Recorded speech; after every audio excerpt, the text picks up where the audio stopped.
Dans cette vidéo, on va voir ensemble c'est quoi être freelance. Je voulais vraiment commencer cette série de vidéos sur le freelancing par la base. C'est quoi être freelance? C'est quoi le freelancing finalement?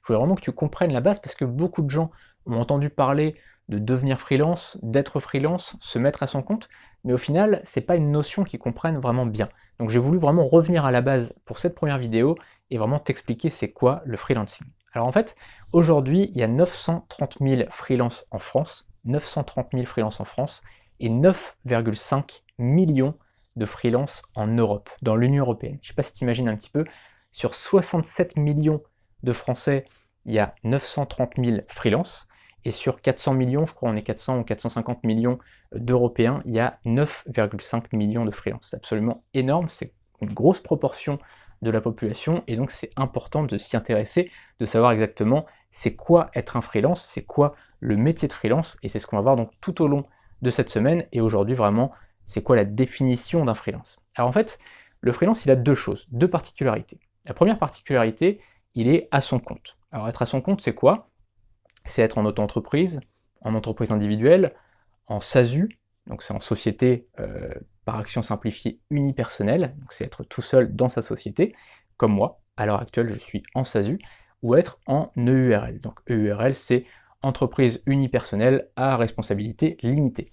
Et en fait, il y a d'autres types de sociétés, mais après c'est des sociétés à plusieurs, donc là en général, on ne dira pas qu'on est freelance, on dira plutôt qu'on est une agence. D'accord? Donc ça c'est la première chose, la première particularité d'un freelance, c'est qu'il est à son compte.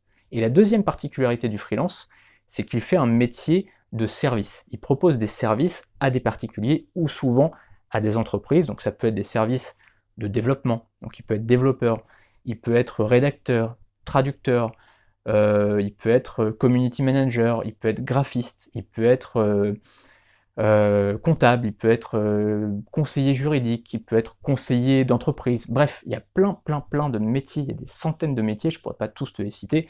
Là, je te fais juste un petit portfolio comme ça des métiers qu'on trouve au niveau des services en ligne, au niveau du freelancing, mais il y en a des centaines. Tu peux être dans n'importe quel métier à partir du moment où c'est du service en ligne, à des particuliers plus rarement, mais aussi à des entreprises. Alors quand je dis à des particuliers, ça va être plus en fait à des blogueurs par exemple. Ça peut être un blogueur qui démarre son activité, qui n'est pas encore vraiment à son compte et qui va donc te passer commande pour créer son blog ou pour créer ses articles ou pour mettre en forme son site ou alors pour te commander un logo, etc. Donc ça va être plus, on va dire, des particuliers dans le sens où ils vont créer leur société, où ils vont créer leur entreprise, mais c'est pas encore le cas. Et puis des entreprises, ça peut être des TPE, des toutes petites entreprises, ça peut être des grandes entreprises, ça peut être des sociétés du CAC 40, bref, il n'y a pas vraiment de typologie. Tu peux vraiment travailler pour n'importe quelle société. Je connais des freelances qui travaillent pour des grosses boîtes multinationales, et puis à l'inverse, je connais des freelances qui travaillent pour l'artisan du coin.